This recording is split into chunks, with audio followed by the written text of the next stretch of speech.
Hello बच्चों, मैं रमाकांत आज की क्लास में आपका स्वागत करता हूं। सबसे पहले हम बात करेंगे कि हमने लास्ट क्लास में क्या क्या किया। तो last class work, energy and power का जो चैप्टर था उसको कंप्लीट किया था हमने, जिसमें सभी टाइप के न्यूमेरिकल हमने कोशिश की थी कि हर टाइप का न्यूमेरिकल हम ले लें और काफ़ी सारे न्यूमेरिकल किए थे। आपके कमेंट भी उसमें आए। मुझे बहुत अच्छा लगा कि आपने कमेंट करके बताया कि अगर आपको न्यूमेरिकल देखने हैं तो इस लेक्चर को ज़रूर देखें। तो मैं आपसे ये रिक्वेस्ट करता हूं और कहता भी हूं कि बाकी बच्चों को भी आप उससे शेयर करें ताकि वो भी लाभान्वित हो सकें।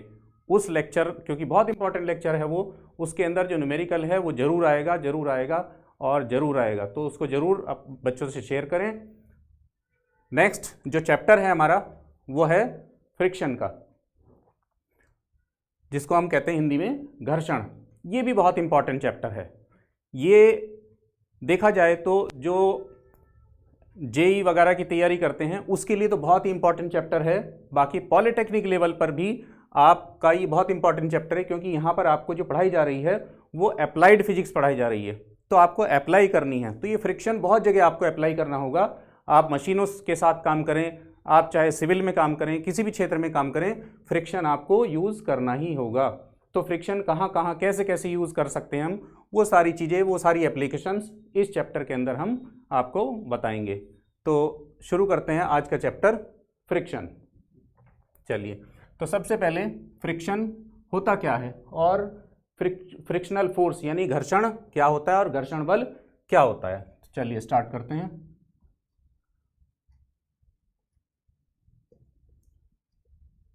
घर्षण बल, फ्रिक्शनल फोर्स।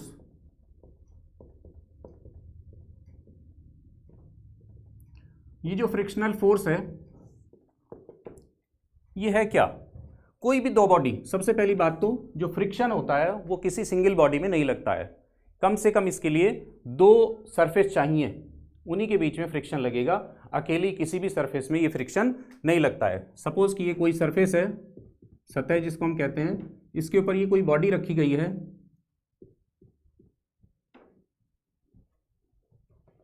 अभी आपने सुना होगा पहले या पढ़ा होगा कि फ्रिक्शन होता क्या है। फ्रिक्शन होता है कि जब वो किसी मोशन का अपोज करे, कोई वस्तु किसी दूसरी सतह पर चल रही हो, उसकी गति का विरोध करे।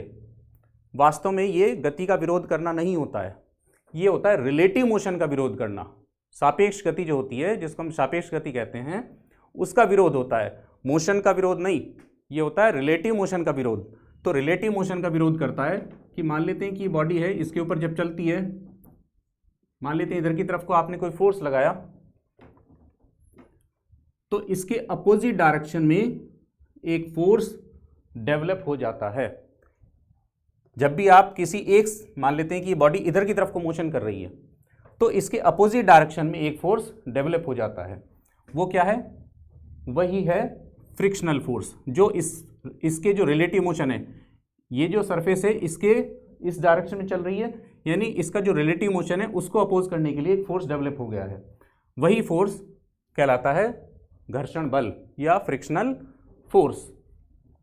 अब ये जो फ्रिक्शनल फोर्स होता है, इसको हमें जानना है कि ये है क्या, किस तरह की इसकी वैल्यू होती है। ये जो फ्रिक्शनल फोर्स है ये भी दो टाइप का होता है, ध्यान से समझे। ये भी दो टाइप का होता है। एक होता है स्थैतिक घर्षण बल और एक होता है गतिक घर्षण बल। स्थैतिक यानी स्टैटिक फ्रिक्शनल फोर्स और गतिक मीन्स डायनेमिक फ्रिक्शनल फोर्स। तो सबसे पहले हम बात करते हैं स्टैटिक यानी स्थैतिक।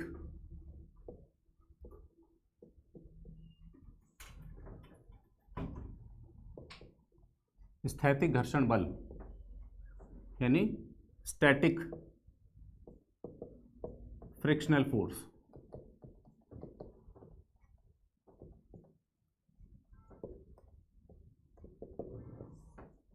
आज आपको वो चीज़ें मैं बताऊंगा इस चैप्टर के अंदर या इन चीज़ों के अंदर, जिससे आपको ये क्लियर होगा कि जो थोड़े छोटे छोटे मिसकंसेप्शन होते हैं, जिसमें हमें लगता है कि नहीं ये चीज़ बिल्कुल ठीक है, ये ऐसे ही होता है, उसमें थोड़ी सी प्रॉब्लम है। कि जैसे सबसे पहले आपने ये समझ गए होंगे, यहाँ पर एक चीज़ आपको क्लियर हुई होगी कि मोशन का अपोज करना नहीं बल्कि रिलेटिव मोशन का अपोज करना, किया जाता है उसको हम कहते हैं फ्रिक्शनल फोर्स। ठीक है, साथ ही साथ आप ध्यान रखें कि जो फोर्स होती है वो हमेशा पेयर में होती है। फोर्स हमेशा पेयर में होती हैं।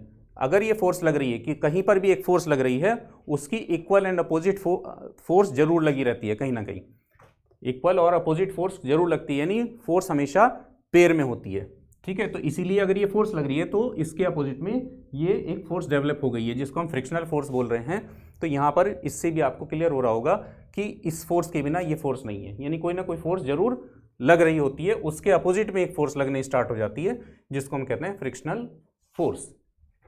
ठीक है, तो अब स्थैतिक घर्षण बल या स्टैटिक फ्रिक्शनल फोर्स क्या होती है, किसको कहते हैं, कौन सी है ये स्टैटिक फ्रिक्शनल फोर्स? चलिए इसको समझते हैं। मान लेते हैं कि यही कोई एक बॉडी थी। जब हम इसके ऊपर कोई फोर्स लगाते हैं, सबसे पहले ये देख लेते हैं कि नीचे की तरफ को क्या लगेगा, mg वर्टिकली डाउनवर्ड लगेगा, और ऊपर की तरफ को एक नॉर्मल रिएक्शन लगेगी, इसकी एक नॉर्मल रिएक्शन लगेगी। ठीक है, जब ये कोई बॉडी किसी सरफेस के ऊपर रखी रहती है, तब अगर इस पर कोई फोर्स लगाया जाए, हल्का सा एक फोर्स लगाया, तो क्या ये चलने लगेगी? जरूरी नहीं है, जरूरी नहीं है चलने लगेगी। ठीक है, इट मीन्स आपने फोर्स तो लगा दिया लेकिन बॉडी नहीं चली। क्यों नहीं चली? क्योंकि ये जो फोर्स है उसके अपोजिट में भी एक फोर्स डेवलप हो जाती है, उसके अपोजिट में भी एक फोर्स डेवलप हो जाती है और वो उसको रोकती है, यही है उसके रिलेटिव मोशन को रोकती है, यानी ये फोर्स इसको मोशन करने से रोकती है, यही घर्षण बल है। ठीक है, अगर हम इस फोर्स को थोड़ा सा बढ़ा दें तो क्या होता है, ये फोर्स फिर से थोड़ी सी बढ़ जाती है, थोड़ी सी और बढ़ जाती है। इसका मतलब ये फोर्स कांस्टेंट नहीं है, समझे इस बात को, ये फोर्स इसका मतलब कांस्टेंट नहीं है। तो जब तक बॉडी नहीं चलती है तब तक ये प्रोसेस चलता रहता है कि आप इस फोर्स को बढ़ाएं तो ये फोर्स भी उसके साथ ही बढ़ जाती है, उसके साथ साथ बढ़ती रहती है फोर्स। एक समय ऐसा आता है कि अब ये फोर्स बढ़ाएंगे तो इसकी लिमिट कांस्टेंट, इसकी लिमिट खत्म हो जाती है, यानी एक लिमिट तक ही ये बढ़ता है, उसके बाद ये बढ़ना बंद हो जाता है। तो इसका मतलब ये हुआ कि ये जो फोर्स है ये सेल्फ एडजस्टिंग फोर्स है, यानी अपने आप को एडजस्ट करती रहती है इसके अकॉर्डिंग। ठीक है, इसके अकॉर्डिंग ये फोर्स अपने आप को एडजस्ट करती रहती है, यानी ये फोर्स आपने कम लगाई तो ये भी कम लगेगी, ये फोर्स ज़्यादा लगाई तो ये भी ज़्यादा लगेगी। ठीक है, इस तरह से ये अपने आप को एडजस्ट करती रहती है। तो जब तक बॉडी नहीं चलती है तब तक इस पर लगने वाली जो ये अपोजिट डायरेक्शन में जो फोर्स लग रही है, इसी फोर्स को हम कहते हैं स्थैतिक घर्षण बल, स्टैटिक फ्रिक्शनल फोर्स। ठीक है, इसकी वैल्यू होती है, इसको हम Fs से डिनोट करते हैं, Fs। ये वैल्यू जो उस Fs की वैल्यू जानने से पहले एक चीज और जान लेते हैं कि इसकी वैल्यू कितनी होगी। पॉलिटेक्निक लेवल पर बहुत सिंपल सी बात है, थोड़ा सा इसको मैं और एडवांस तरीके से बताऊंगा ताकि आपको क्लियर हो। जरूरी नहीं है कि वो हम यहाँ पर पॉलिटेक्निक में यूज़ करें, लेकिन वो पता होनी चाहिए, क्योंकि वो ऐसी चीज़ होती है कि कई बार इंटरव्यू वगैरह में मान लेते हैं आप बैठे हैं, आपसे पूछ सकते हैं कि थोड़ा सा एडवांसमेंट आप में है कि नहीं, या ये सिर्फ आपने रटा हुआ है या आपने अच्छे से समझा हुआ है। तो उस पॉइंट ऑफ व्यू से मैं थोड़ा सा आपको बताऊँगा। तो उससे पहले हम ये देख लेते हैं कि अभी हमने बात की थी कि जैसे इस फोर्स को हम बढ़ाएंगे तो ये फोर्स भी बढ़ना स्टार्ट कर देगी। ठीक है, अब जैसे ये फोर्स बढ़ना स्टार्ट करेगी क्या होगा, ये फोर्स बढ़ी, ये फोर्स बढ़ी, फिर ये बढ़ी, फिर ये बढ़ी। एक समय ऐसा आएगा जैसे हमने बताया कि इसकी वैल्यू बढ़नी बंद हो जाएगी, इट मीन्स इसकी मैक्सिमम वैल्यू आ जाएगी जिसके बाद और नहीं बढ़ेगी। ठीक है, उस मैक्सिमम वैल्यू को, यानी इसके बाद अगर ये वैल्यू थोड़ी सी बढ़ा देंगे तो ये बॉडी चलना स्टार्ट कर देगी। ठीक, तो इसकी जो मैक्सिमम वैल्यू है जिसके बाद बॉडी चलना स्टार्ट कर देगी, उसको हम कहते हैं लिमिटिंग फोर्स, लिमिटिंग फ्रिक्शन, उसको हम कहते हैं लिमिटिंग फ्रिक्शन। और उसकी वैल्यू होती है, लिमिटिंग फ्रिक्शन की वैल्यू होती है म्यू एन, या इसको आप ऐसे भी कह सकते हैं कि जो फ्रिक्शनल, ये लिमिटिंग फ्रिक्शन है वो डायरेक्टली प्रोपोर्शनल होता है नॉर्मल रिएक्शन के।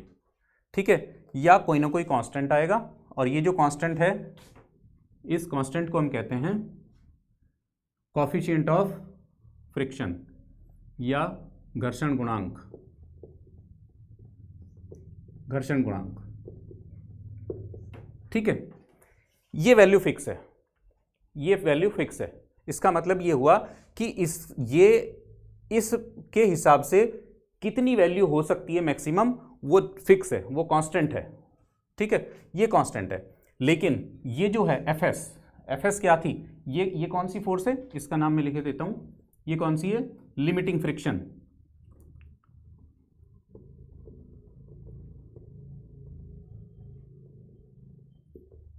लिमिटिंग फ्रिक्शन, फ्रिक्शनल फोर्स ये कांस्टेंट है।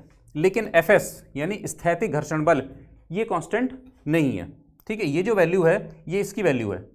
अब जो स्थैतिक घर्षण बल है ये कांस्टेंट नहीं है, ये कितनी हो सकती है, ये ग्रेटर और इक्वल 0 एंड लेस देन और इक्वल टू एफ,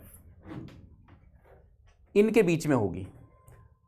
यानी लिमिटिंग फ्रिक्शनल फोर्स 0 और लिमिटिंग फ्रिक्शनल फोर्स के बीच में होगी, क्योंकि ये अपने आप को एडजस्ट करती रहती है, ठीक है। ये बहुत इंपॉर्टेंट पॉइंट है समझने के पॉइंट ऑफ व्यू से कि ये है क्या चीज़। ये सेल्फ एडजस्टिंग फोर्स होने के कारण ये ऐसा नहीं कि इसकी वैल्यू फिक्स है, ये अपने आप को एडजस्ट करती रहती है 0 से लेके एफ के बीच में। और एफ क्या है यहाँ पर, एफ है लिमिटिंग फ्रिक्शन, ठीक है। तो आई थिंक समझ में आ गया होगा आपको, बहुत अच्छे से समझ में आ गया होगा। तो यहाँ पर अगर हम इसको पॉलिटेक्निक लेवल पर अगर हम देखें तो भाई एफ एस की जो वैल्यू है यहाँ पर अगर हम उसकी बात करें तो इसको हम अगर म्यू लेंगे तो म्यू एस होगा, फिर ये म्यू एस का मतलब हुआ कॉफिशिएंट ऑफ फ्रिक्शन, कौन सा, स्टैटिक के लिए एन, ठीक है। जहाँ पर एन क्या है, एन इज इक्वल टू किसके इक्वल है, एम जी, इस केस में एम जी। तो इसको हम ये भी लिख सकते हैं F S is equal to mu S into M G. I think ये क्लियर हो गया होगा अब आपको, ठीक है। अब बात करते हैं हम दूसरी। अभी आपने दो चीज पढ़ ली, घर्षण बल क्या होता है, स्थैतिक घर्षण बल, और लिमिटिंग फ्रिक्शन, ठीक है। लिमिटिंग फ्रिक्शन क्या होता है, ये दो चीज आपने समझ ली हैं। अब आप बताते हैं हम कि स्टैटिक के बाद डायनेमिक, इधर ही लिख देता हूं मैं, इधर ही लिख देता हूं डायनेमिक यानी गत्यात्मक फ्रिक्शनल फोर्स।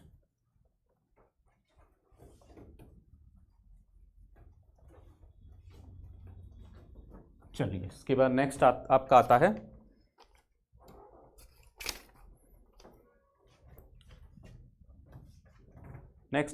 है गतिज घर्षण बल, या जिसको हम ये भी कह सकते हैं डायनामिक फ्रिक्शनल फोर्स या डायनामिक फ्रिक्शनल फोर्स।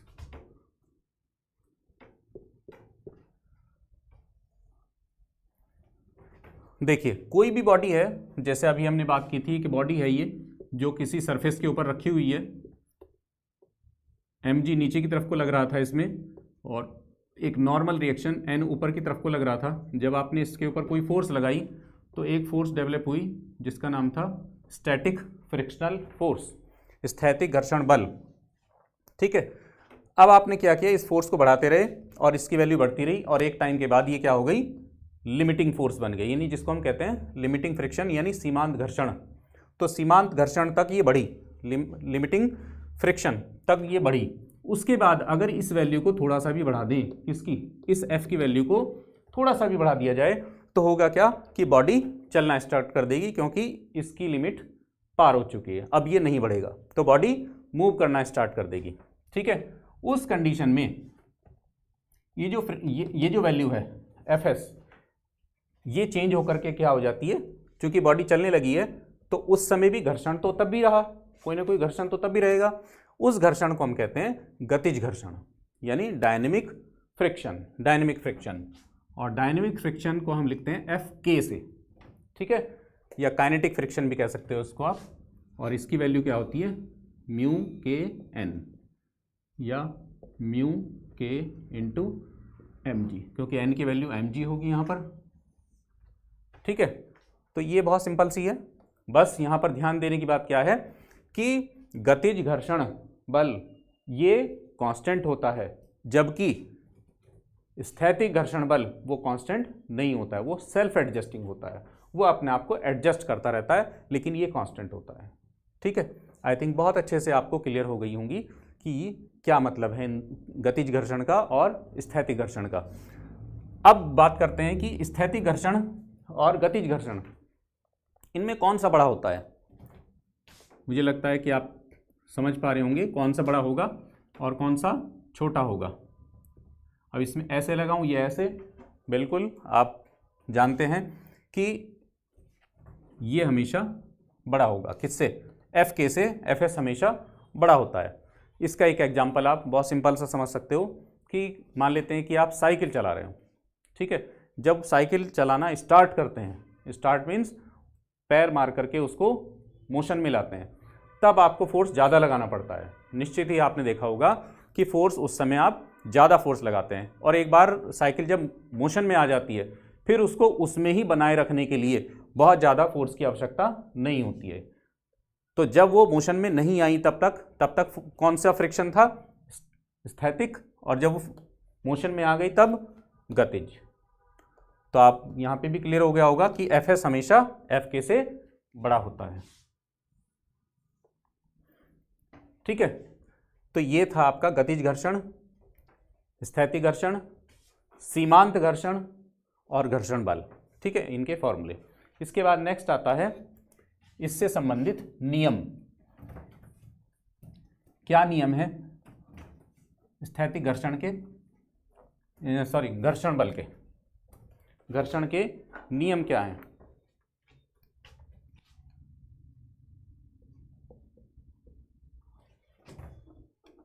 सीमांत घर्षण संबंधी नियम।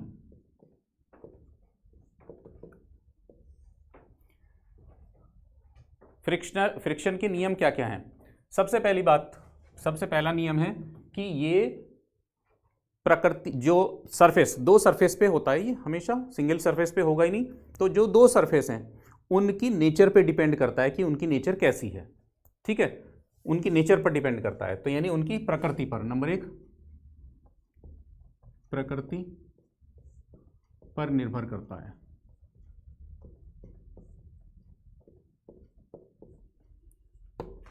ठीक है, सबसे पहली बात उनकी प्रकृति पर निर्भर करता है। ठीक, दूसरा यानी उनकी नेचर क्या है उस पर डिपेंड करता है।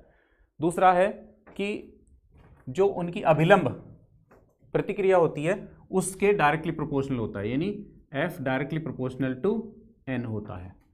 ठीक है, दूसरा नियम क्या है कि जो फ्रिक्शनल फोर्स है वो नॉर्मल रिएक्शन के डायरेक्टली प्रोपोर्शनल होता है, यानी जो फ्रिक्शनल फोर्स अभिलंब प्रतिक्रिया के अनुक्रमानुपाती होता है। ठीक है, तीसरा नियम क्या है कि जो वस्तु है उसके इस बात पर निर्भर नहीं करता है कि उसका क्षेत्रफल कितना है, क्षेत्रफल पर डिपेंड नहीं करता, ये डिपेंड करता है कि आपकी जो सरफेस है वो कैसी है, सरफेस पर डिपेंड करता है। इस बात से पे बिल्कुल डिपेंड नहीं करता है कि उसका एरिया कितना है, ज़्यादा एरिया है कम एरिया है, इससे कोई फर्क नहीं पड़ता है। फर्क सिर्फ इस बात पर पड़ता है कि उसकी प्रकृति कैसी है, यानी उसकी नेचर कैसी है। ठीक, इसके बाद नेक्स्ट आता है इसके अंदर, ये हो गए इसके नियम।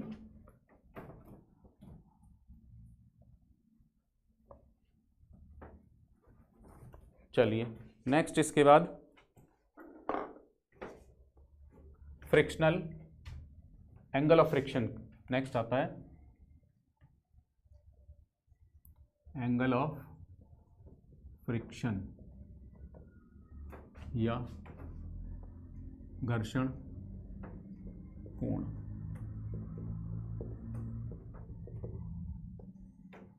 घर्षण कोण, ठीक है, घर्षण कोण, इसको भी आप अच्छे से समझें। देखिए मान लेते हैं कि ये कोई बॉडी है, इसके ऊपर ये कोई ये इंक्लाइंड प्लेन है, इसके ऊपर ये कोई बॉडी रखी हुई है, mg हमेशा नीचे की तरफ को लगेगा।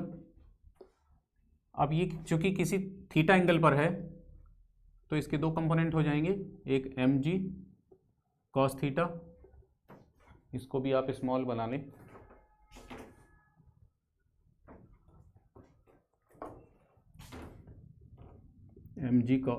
mg ये थीटा एंगल है, यहाँ पर इस क्या होगा, नॉर्मल रिएक्शन होगी, इधर की तरफ एक कंपोनेंट ये होगा जिसका क्या नाम होगा, बिल्कुल ठीक है, अब तो आप समझ गए होंगे, mg sin थीटा, और इधर की तरफ एक फोर्स लगेगी, मान लेते हैं ये Fs लग रही है, अभी बॉडी मूव नहीं करी है, ठीक है।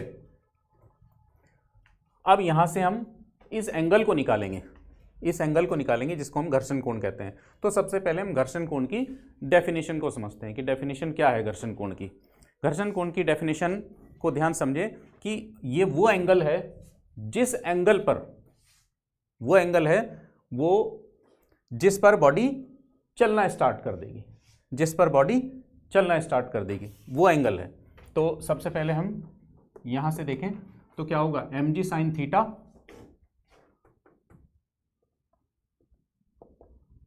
माइनस Fs, क्योंकि क्या है, mg sin थीटा और Fs क्या है, ये दोनों अपोजिट वेक्टर हैं, तो अपोजिट वेक्टर होने के कारण क्या होंगे, माइनस होंगे। अच्छा, ये मान लेते हैं कि इसमें किस तरह का कोई एक्सेलरेशन नहीं है, तो इज इक्वल टू 0 होगा, तो इसको हम कह सकते हैं कि mg sin theta is equal to Fs, equation number 1, और n minus mg cos theta is equal to 0, या n is equal to mg cos theta, equation number 2। ठीक, क्या करें, इन दोनों को हमें क्या निकालना है, हमें तो एंगल निकालना है, तो एंगल निकालने के लिए इन दोनों को डिवाइड कर लेते हैं, तो 1/2 कर लेते हैं, क्या होगा, mg sin theta upon mg cos theta is equal to क्या होगा, Fs अपॉन n, और Fs की वैल्यू आप जानते हो क्या होती है, Fs इज इक्वल टू क्या होता है, μs into n upon n से n कैंसिल, तो क्या यहाँ से mg कैंसिल हो जाएगा, और ये क्या होगा, tan theta is equal to μs। यहाँ से आप इस एंगल को निकाल सकते हैं, इसके ऊपर न्यूमेरिकल भी आपको मिलेंगे, न्यूमेरिकल भी एग्जाम में भी आ जाते हैं, तो बहुत इंपॉर्टेंट है, ये फॉर्मूला काफ़ी इंपॉर्टेंट है, इसके ऊपर न्यूमेरिकल भी आपको मिल सकते हैं। तो इस तरह से ये एंगल ऑफ फ्रिक्शन आपने निकाल लिया, ठीक है। नेक्स्ट इसके बाद आता है angle of repose, angle of repose या जिसको हम कहते हैं झुकाव कोण, एंगल ऑफ रिपोज। देखिए इसको भी समझने में बहुत आसान है, रिपोज,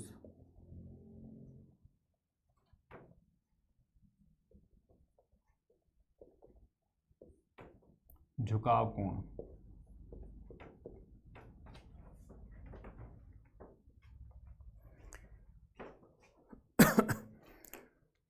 ये कौन सा एंगल है, ये वो एंगल है, मान लेते हैं कि हमने क्या किया, इस इंक्लाइंड प्लेन को किसी एंगल पर रखा, थीटा एंगल पर, समझना इसको बात को, थीटा एंगल पर रखा। अब हमने क्या किया, इसको धीरे धीरे धीरे धीरे करके इसको बढ़ाना स्टार्ट किया। एक टाइम ऐसा आएगा कि ये बॉडी फिसलने वाली होगी, अभी फिसली नहीं है, फिसलने वाली होगी, नीचे की तरफ आने वाली होगी, अभी आई नहीं है, लेकिन इसका मतलब ये हुआ उसके बाद अगर थोड़ा सा भी एंगल हम बढ़ा देंगे तो बॉडी नीचे आ जाएगी। ठीक, क्लियर है बात, कि थोड़ा सा भी एंगल अगर बढ़ा दिया जाए तो बॉडी नीचे आ जाएगी। इसका मतलब ये हुआ कि वो मैक्सिमम एंगल जिस पर बॉडी फिसलने वाली होगी, फिसली नहीं होगी, जिस पर बॉडी फिसलने वाली होगी, फिसली नहीं होगी, वो मैक्सिमम एंगल जिस पर बॉडी चलने वाली होगी, ठीक है, या चलने की स्थिति में आ गई होगी, उस एंगल को हम कहते हैं एंगल ऑफ रिपोज या झुकाव कोण। ठीक है, वो अधिकतम मैक्सिमम एंगल, क्योंकि उससे ज़्यादा पर क्या होगा, तो चल जाएगी बॉडी, उससे कम पर तो रुकी रहेगी, तो इसलिए हम मिनिमम नहीं कह रहे हैं, यहाँ मैक्सिमम कह रहे हैं कि वो मैक्सिमम एंगल जिस पर बॉडी चलने वाली होगी। और फ्रिक्शन, एंगल ऑफ फ्रिक्शन क्या था, वो मिनिमम एंगल था जिस पर बॉडी चल जाए, क्योंकि उससे ज़्यादा पर तो चली जाएगी, उससे कम पर नहीं चलेगी। ठीक है, तो इसलिए उसको हमने कहा था कि वो क्या है, वो मिनिमम एंगल था जिस पर बॉडी चलने लगेगी, वो एंगल ऑफ फ्रिक्शन है, और वो मैक्सिमम एंगल जिस पर बॉडी चलने वाली होगी वो एंगल ऑफ रिपोज यानी झुकाव कोण है। ठीक है, ये तो रही डेफिनेशन की बात। तो डेफिनेशन में बहुत मामूली सा अंतर है, एक में बॉडी चलने वाली है और एक में बॉडी चल चुकी है। ठीक है, अब बात करते हैं कि एंगल को निकालने की, कि एंगल को निकालें कैसे। उससे भी पहले हम बात करते हैं कि कौन सा एंगल बड़ा होगा, एंगल ऑफ रिपोज बड़ा होगा या एंगल ऑफ फ्रिक्शन बड़ा होगा। यस, ऑब्वियस सी बात है, एंगल ऑफ फ्रिक्शन बड़ा होगा क्योंकि इस पर बॉडी चलने लगेगी, एंगल ऑफ फ्रिक्शन ही बड़ा होगा।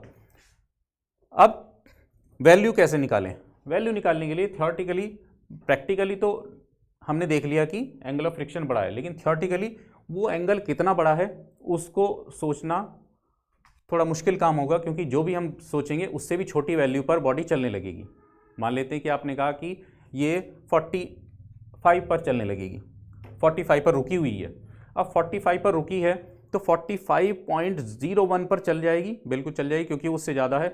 कोई कहेगा 45.001 पर चल जाएगी, उस पर भी चल जाएगी क्योंकि वो भी उससे भी छोटा बड़ा है, एंगल तो 45 से बड़ा ही है। तो हमें तो एंगल 45 से बड़ा चाहिए, कितना बड़ा चाहिए उससे कोई मतलब नहीं है। ठीक है, इट मीन्स थियोरेटिकली इसको लेना इतना, प्रैक्टिकली इसको बड़ा है, लेकिन कितना बड़ा है वो आसानी से नहीं ले सकते, हम उसको क्लियर नहीं कर सकते कि कितना बड़ा लें।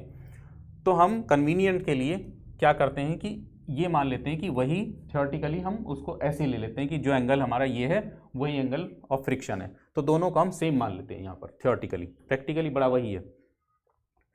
तो एंगल ऑफ रिपोज के लिए भी सेम फॉर्मूला है हमारा, बिल्कुल आप इसी तरह से लिख सकते हैं एंगल ऑफ फ्रिक्शन को भी, एंगल ऑफ रिपोज को भी। दोनों angle of friction, angle of repose ये सब सेम है, केवल डेफिनेशन अलग है बस। ठीक है, तो ये था आपका angle of friction and angle of repose. चलिए, ये भी आपको बहुत अच्छे से क्लियर हो गया होगा। आगे चलते हैं। मुझे लगता है कि अब कम से कम इतने लेक्चर के बाद अब आपको कम से कम इतना ही चीज़ क्लियर हो गई होगी कि हमारा सिलेबस टाइम से समाप्त होगा। ठीक है, चलिए अब लेते हैं इंक्लाइन प्लेन। इंक्लाइन प्लेन के ऊपर मोशन, यानी पिंड की अवनत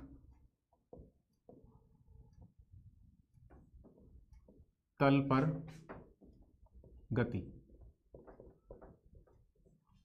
motion on incline plane.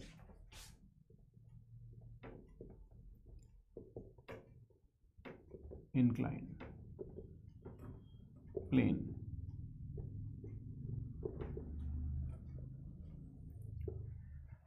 Incline plane के ऊपर मोशन। इंक्लाइन प्लेन के ऊपर जब हम मोशन करते हैं तो वो दो तरह का मोशन हो सकता है, बहुत अच्छे से समझना क्योंकि ये प्रैक्टिकली आपको बहुत जगह यूज़ करनी पड़ेंगी चीज़ें।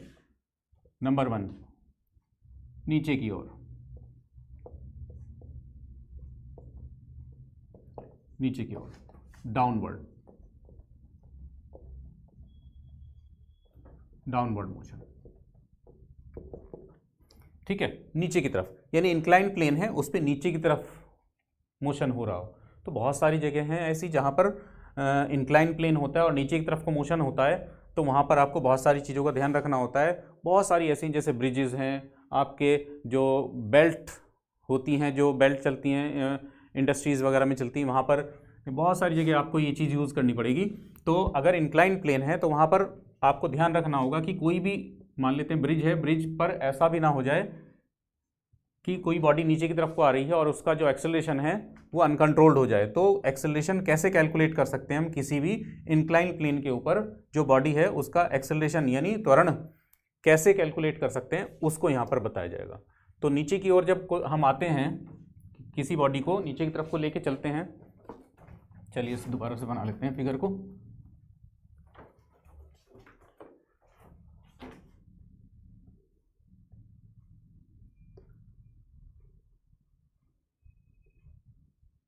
mg नीचे की तरफ को लगेगा, इसके फिर से वही दो कंपोनेंट हो जाएंगे, mg cos थीटा और mg sin थीटा। ये तो बहुत बार हमने कर लिया है, तो ये तो अच्छे से आपको समझ में आने लगेगा। पीछे की तरफ को एक फ्रिक्शनल फोर्स लगेगी, ऊपर की तरफ को एक नॉर्मल रिएक्शन लगेगी, ठीक है, थीटा एंगल है, कोई भी ओ पॉइंट है। तो नीचे की तरफ को जब मोशन हो रहा है तब हमें क्या कैलकुलेट करना है, तब हम इसका एक्सेलरेशन कैलकुलेट करना चाहते हैं कि इसका एक्सेलरेशन जो बॉडी नीचे की तरफ को आएगी वो किस एक्सेलरेशन से आएगी, ठीक है, क्या एक्सेलरेशन होगा उसको हम कैलकुलेट करना चाहते हैं। तो बहुत आसान है कैलकुलेट करना, बहुत जगह आपको प्रैक्टिकली यूज़ करना होगा। तो कैसे करेंगे, देखिए mg साइन थीटा ये नीचे की तरफ को ला रहा है, fs फ्रिक्शनल फोर्स है जो इसको रोकने की कोशिश कर रही है, तो इन दोनों का कुछ ना कुछ डिफरेंस तो होगा। तो क्या लिखेंगे हम, mg sine theta minus fs is equal to कोई ना कोई force minus force is equal to some force. मान लेते हैं उसका एक्सेलरेशन a है, तो m इंटू ए हो जाएगा।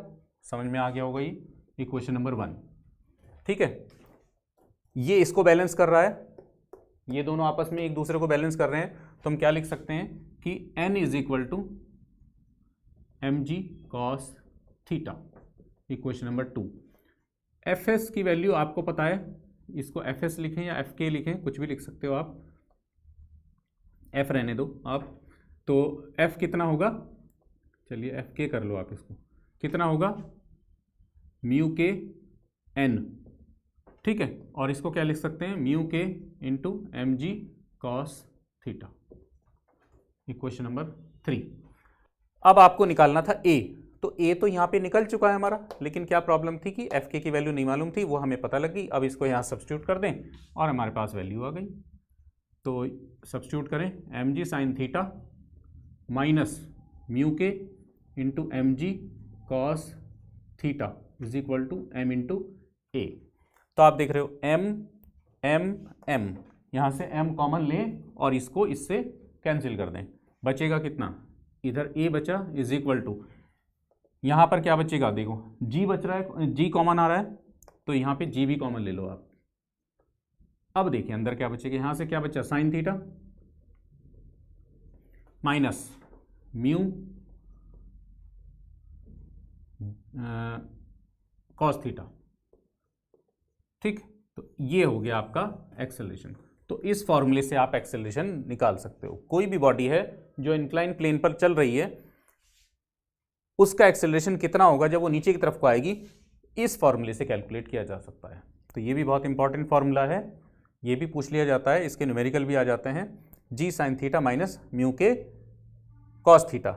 यहाँ पर आपको एक चीज़ और मैं बताना चाहूँगा कि एक्सेलरेशन को हम कैसे कंट्रोल कर सकते हैं, इसको भी हम सीख सकते हैं। यहाँ पर एक्सेलरेशन को किससे कैसे कंट्रोल कर सकते हैं, जी तो कांस्टेंट है, ठीक है, इंक्लाइन प्लेन है, बहुत ज़्यादा इतना डिफरेंस नहीं मान रहे हम कि यहाँ और यहाँ में जो हाइट है वो इतनी ज़्यादा हो जाएगी कि जी में कोई बहुत मेजर डिफरेंस आ जाएगा, उसको हम नेगलेक्ट कर रहे हैं कि इसमें बहुत ज़्यादा डिफरेंस नहीं होगा क्योंकि इतने ये हाइट बहुत ज़्यादा होगी नहीं, ठीक है। तो इसको तो हम कांस्टेंट मान लेते हैं।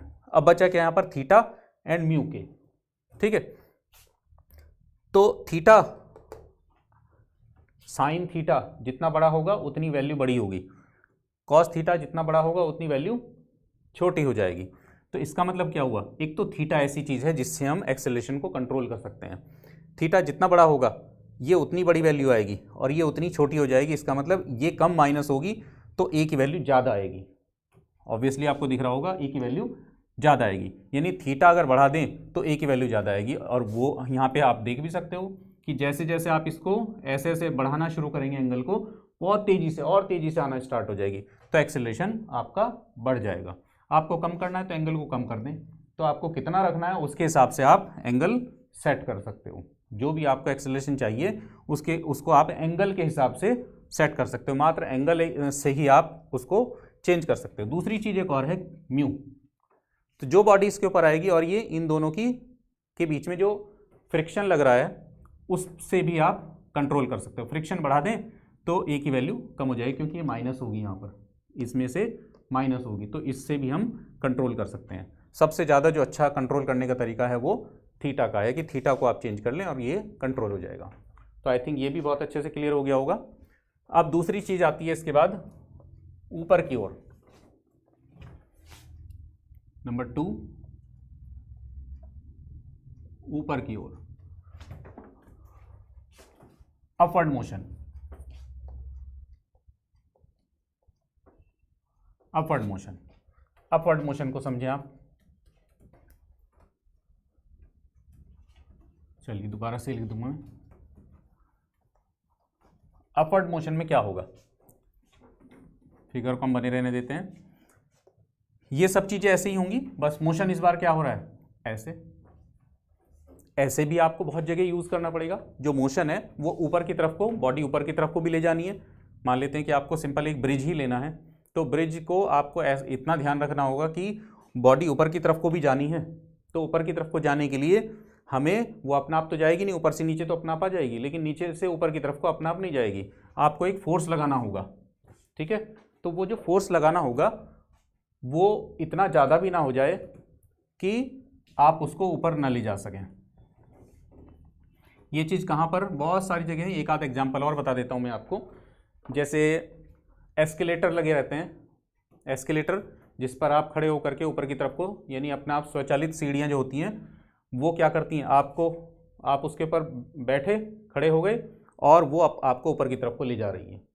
तो वहाँ पर जो मोटर लगा हुआ है जिससे कि वो ऊपर की तरफ को उसको घुमा रही है, उसकी जो पावर है, वो जो पावर जनरेट कर रही है, जो शक्ति लगा रही है वो, या जो फोर्स वो जनरेट कर रही है, जितनी फोर्स चाहिए, तो हमें वो कैलकुलेट करनी भी पड़ेगी कि कितनी फोर्स चाहिए जिससे कि बॉडी ऊपर की तरफ को जा सके। ऐसा भी ना हो जाए कि इतनी ज़्यादा फोर्स लगानी पड़े कि जो भी फोर्स लगाने वाली बॉडी है वो उतनी फोर्स लगा ही ना पाए कि बॉडी ऊपर की तरफ को जा सके।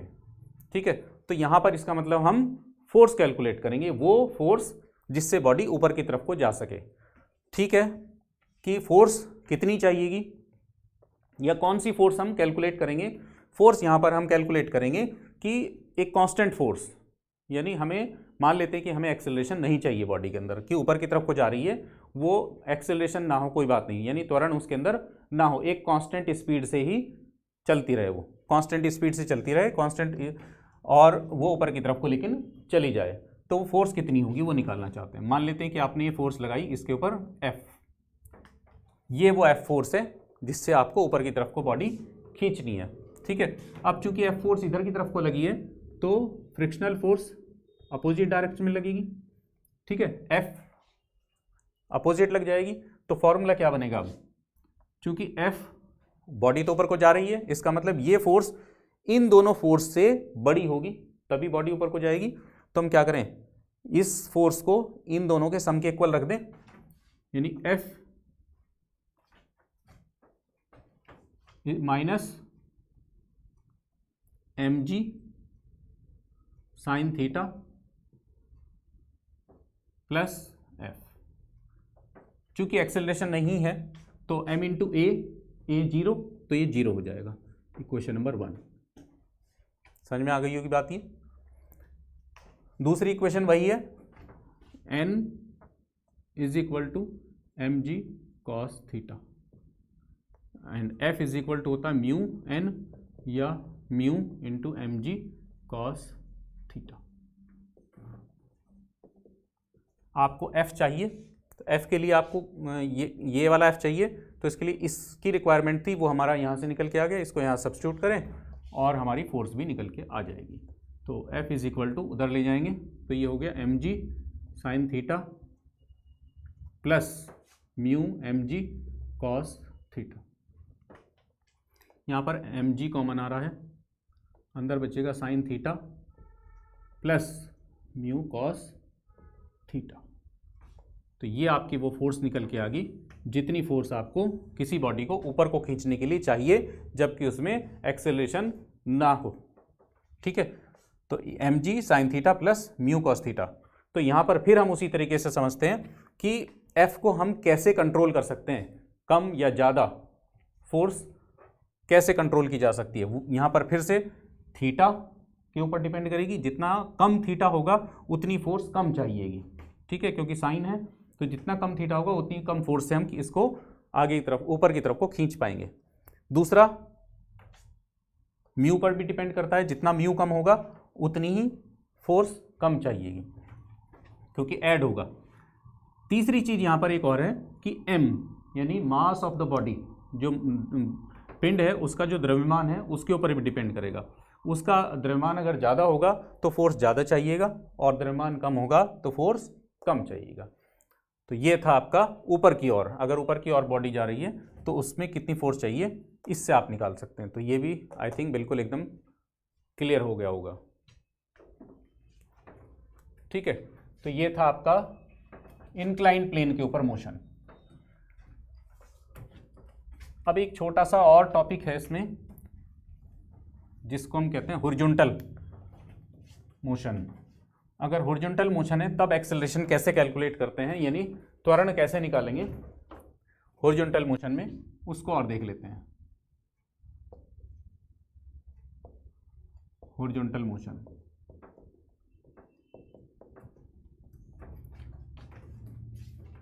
हॉरिजॉन्टल मोशन क्षैतिज तल में गति।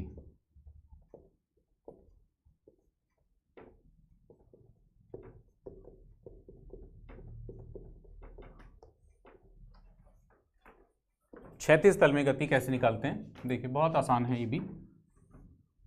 कई बार क्षैतिज तल में बॉडी मूव कर रही हो तब आपको एक्सेलरेशन यानी त्वरण निकालना हो तो कैसे निकालेंगे, mg हो गया, यहाँ पर ये n हो गया, ये आपने फोर्स लगाई F, तो पीछे की तरफ एक फ्रिक्शनल फोर्स लगी F,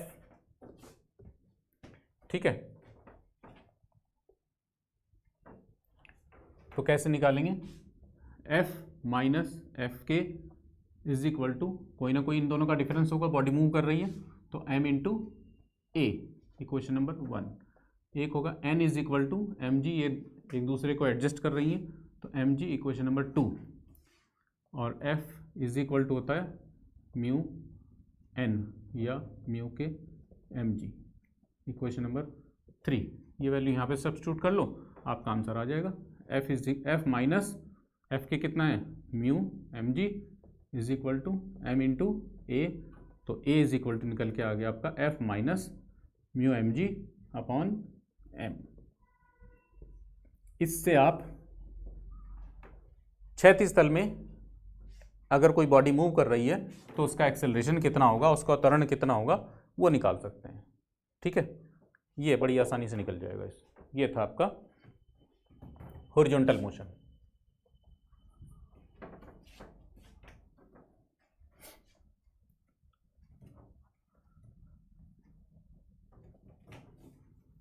चलिए, इसके बाद ये आपका मैथमेटिकल पोर्शन लगभग समाप्त हो गया आपका। अब आता है इसके थियोरेटिकल पोर्शन, छोटा सा थियोरेटिकल पोर्शन और है। सबसे पहले इसके अंदर है रोलिंग फ्रिक्शन।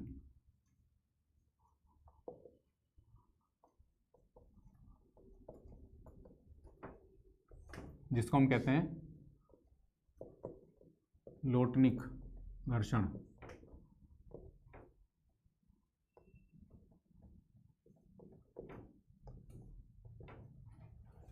इससे पहले आप समझें कि कोई भी दो बॉडी हैं, जब दो सरफेस होती हैं तो उनमें घर्षण होता किस कारण से है।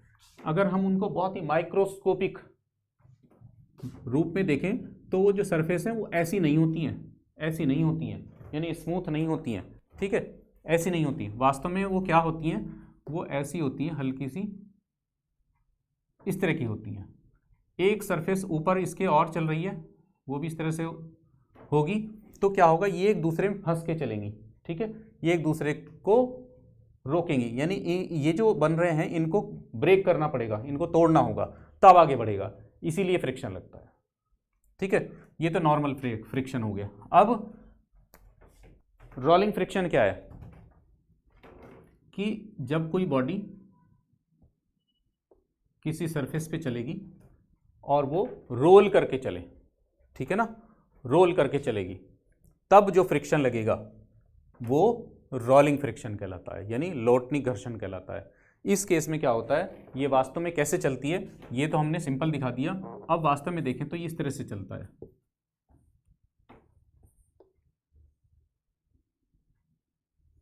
इस तरीके से चलता है।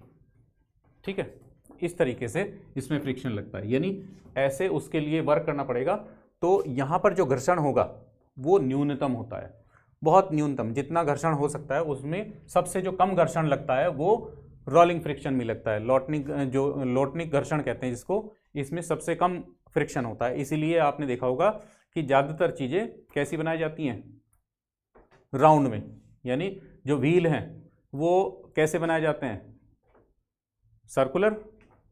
आप उनको स्क्वायर शेप में क्यों नहीं बना देते? आप स्क्वायर शेप में सोच के देखो कुछ स्क्वायर शेप में क्या होगा, चलेंगे वो? नहीं चलेंगे, है ना।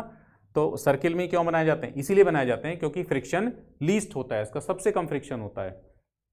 ठीक है, सभी जगह आपको अगर कहीं पे फ्रिक्शन कम करना हो तो वहाँ पर जो फ्रिक्शन है उसको रोलिंग फ्रिक्शन में कन्वर्ट कर दो और आपका जो फ्रिक्शन है वो घट जाता है। तो बहुत जगह आपको यूज़ करना पड़ सकता है।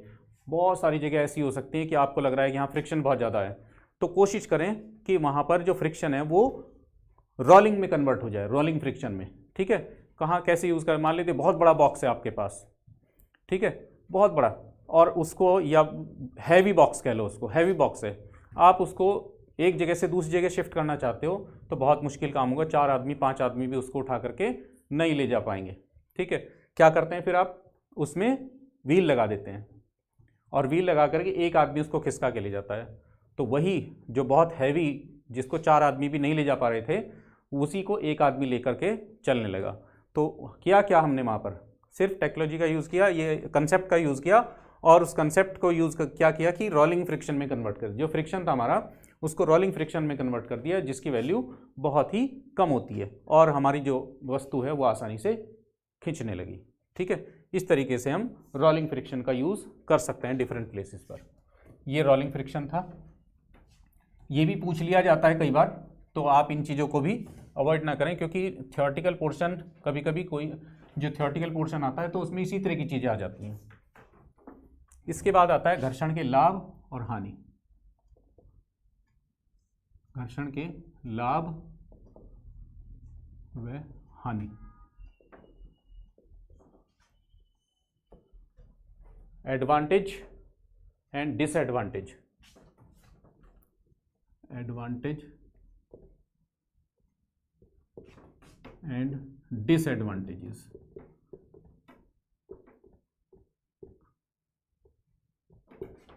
Of friction.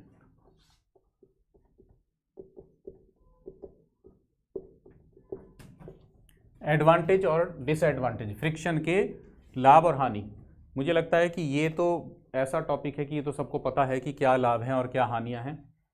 फ्रिक्शन ना हो तो हम चल भी नहीं सकते, फ्रिक्शन के कारण ही हम चल पाते हैं, फ्रिक्शन के कारण ही हम लिख पा रहे हैं। फ्रिक्शन ना हो तो नहीं लिख पाएंगे, स्लिप हो जाएगा पेन।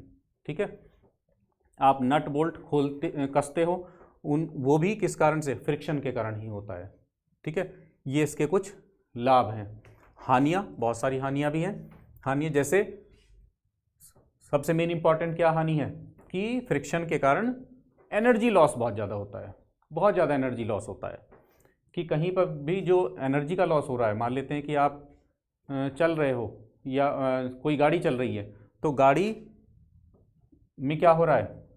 फ्रिक्शन की वजह से बहुत सारी एनर्जी हमारी फ्रिक्शन के अगेंस्ट वर्क करने में लॉस हो जाती है, तो एनर्जी का लॉस हो रहा है। इसके अलावा और क्या लॉस हो रहा है? जो हमारे जो उस मशीन है उसके जो पुर्जे हैं वो भी कुछ समय के बाद घिस जाते हैं। तो घिसने का मेन कारण क्या है? घिसने का मेन कारण भी फ्रिक्शन ही है, कि फ्रिक्शन की वजह से जो पुर्जे हैं वो घिस जाते हैं, उनको फिर हमें रिप्लेस करना पड़ता है। तो इस तरह से आप ये सब जानते हैं, इसमें बहुत ज़्यादा मैं डिस्कशन में नहीं जाना चाहता क्योंकि ये तो सिंपल सी पोर्शन है, ये तो आप जानते हो अच्छे से। ठीक है, इसके बाद घर्षण को कम करने के उपाय। क्या क्या उपाय हो सकते हैं जिससे हम घर्षण कम कर दें?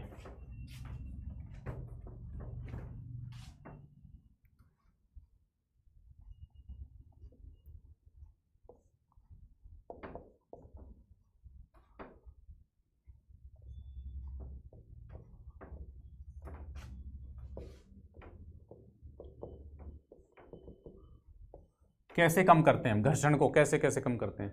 बहुत सारी विधि हैं, आप इसको भी जानते हैं। सबसे पहले क्या? स्नेहक का यूज़ करके, स्नेहक का प्रयोग करके। स्नेहक मीन्स लुब्रिकेंट। आप लुब्रिकेशन कर देते हैं तो लुब्रिकेशन करने से क्या होता है, फ्रिक्शन कम हो जाता है। जैसे आप ग्रीसिंग कर देते हैं, जो इंजन में है उसमें इंजन ऑयल भी इसीलिए डाला जाता है ताकि जो फ्रिक्शन है वो कम हो, दो सरफेस के बीच में एक हल्की सी लेयर बन जाती है जिससे कि वो आपस में फ्रिक्शन कम कर लेते हैं और वो इतनी जल्दी से नहीं घिसते हैं। तो स्नेक का प्रयोग करके और बॉल बियरिंग का यूज करके, है ना, बॉल बियरिंग का उपयोग करके। बॉल बियरिंग का उपयोग का मतलब क्या हुआ कि आपने फिर से वही बात कि आपने रोलिंग फ्रिक्शन में कन्वर्ट कर दिया। जो बियरिंग सुने होंगे आपने, उसमें सिंपल जो व्हील होते हैं उससे भी ज़्यादा कम हो जाता है क्योंकि उसके अंदर बॉल लगी रहती हैं और वो बॉल से और भी कम हो जाता है फ्रिक्शन। तो बॉल बियरिंग का उपयोग करके, तो इस तरह से बहुत सारे उपाय हो सकते हैं जिनसे आप घर्षण को कम कर सकते हैं। तो ये सारे उपाय, ये सारी चीज़ें थी आपके घर्षण में। तो मुझे लगता है कि काफ़ी आपको मज़ा आया होगा आज के चैप्टर में। ये जो चैप्टर था बड़ा इम्पॉर्टेंट है थियोरेटिकली, और इसके जो मैथमेटिक्स थी वो आज हमारी कंप्लीट हो गई है। तो बहुत अच्छे से इसको समझ लें और समझने के बाद इसके नेक्स्ट लेक्चर में हम न्यूमेरिकल करेंगे। तो न्यूमेरिकल आपको बड़ा मजा आएगा। न्यूमेरिकल हर टाइप के न्यूमेरिकल में लेने की कोशिश करूँगा ताकि आपको इसका कंसेप्ट पूरी तरह से क्लियर हो सके और आपका एग्जाम में कोई भी क्वेश्चन ना छूटे। और मैं पूरी उम्मीद करता हूँ कि आपका कोई क्वेश्चन नहीं छूटेगा। आप अच्छे से ध्यान से देखें और अपने साथियों से भी कहें ताकि वो भी इसका लाभ उठा सकें। और फिर से मैं कहूँगा कि किसी भी तरह का आप चिंता ना करें, टेंशन ना लें कि सिलेबस हमारा कंप्लीट होगा या नहीं। बहुत समय से, बहुत टाइम से कंप्लीट होगा, क्योंकि मैं बार बार देख रहा हूँ कि आपके ये कमेंट आता रहता है कि हमारा सिलेबस टाइम से होगा या नहीं। निश्चित रहें, टाइम से ही होगा। ठीक है, तो आज के लेक्चर में हम यहीं तक रखते हैं। नेक्स्ट लेक्चर में हम इसी चैप्टर से संबंधित न्यूमेरिकल करेंगे। तब तक के लिए पढ़ते रहें और अपने स्वास्थ्य का ध्यान रखें। Thank you.